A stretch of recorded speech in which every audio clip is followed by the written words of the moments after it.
So with all the price increases and the EV tax credit, you might be thinking, when should you order your Tesla? Well, after driving 7,800 miles on my Model 3, here are the top 5 mistakes that you should consider avoiding if you're considering ordering a Tesla. So something that really hung me up whenever I first ordered my Tesla was white versus black seats. And you probably have seen some videos or have heard maybe the white seats are hard to clean. That's probably your first thought right out of the gate. Should I order white seats or black seats? And again, we have 4 other tips, so stick around for those, but let's talk about these seats. So these seats are made out of a vegan leather that's made by Tesla, and if I had to compare it to a material, it's probably the most worn in leather you can possibly feel, in that it's super, super soft. The quality is absolutely amazing. And because the quality is amazing, it really doesn't matter, in my opinion, from cleaning my seats. I don't imagine that if you spill something on the white seats, it's gonna have any different result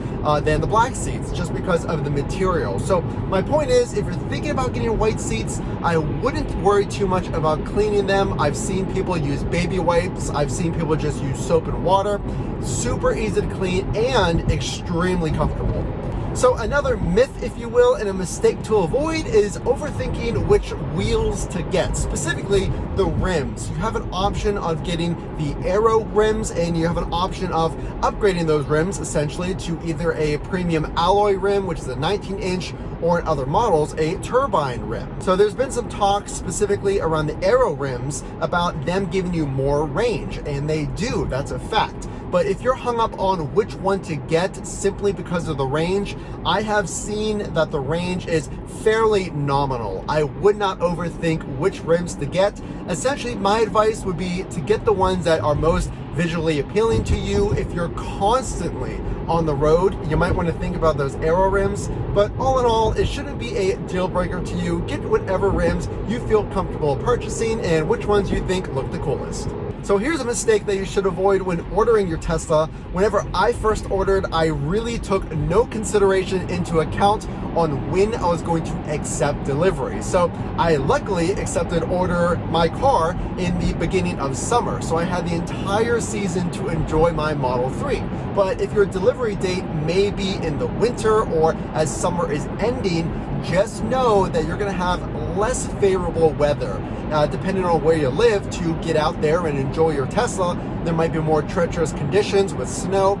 Essentially, you understand that based on your delivery time period, you might want to wait and order a car, your Tesla, when you can take delivery during a season that you're going to really enjoy it, because I know you're going to be really excited to get out there and drive it as much as possible. So here's a mistake to avoid whenever you're thinking, well, do I get the rear-wheel drive Model 3 or Model Y?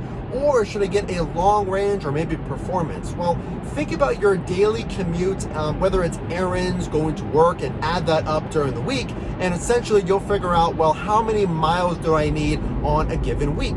So essentially what it comes down to, what you're paying for, and the mistake to avoid is overthinking the mileage. And the long range are more expensive vehicles. So essentially you're paying to not charge as often. So if a charger is readily available at your house, it's really nothing to worry about. But if you're gonna have to charge frequently and you don't have a charger available, it might make more sense to get the long range. So you want to think about the difference in monthly cost of the, let's say, Model 3 rear wheel and the Model 3 long range. So is it worth it to you to get more mileage, which means less charging, for an increased price? So to give you some perspective, it takes me around $7 to $10 to charge my Model 3 Standard Range Plus, which is now the rear wheel drive. So if I get the long range, I might save probably 1 charge a week.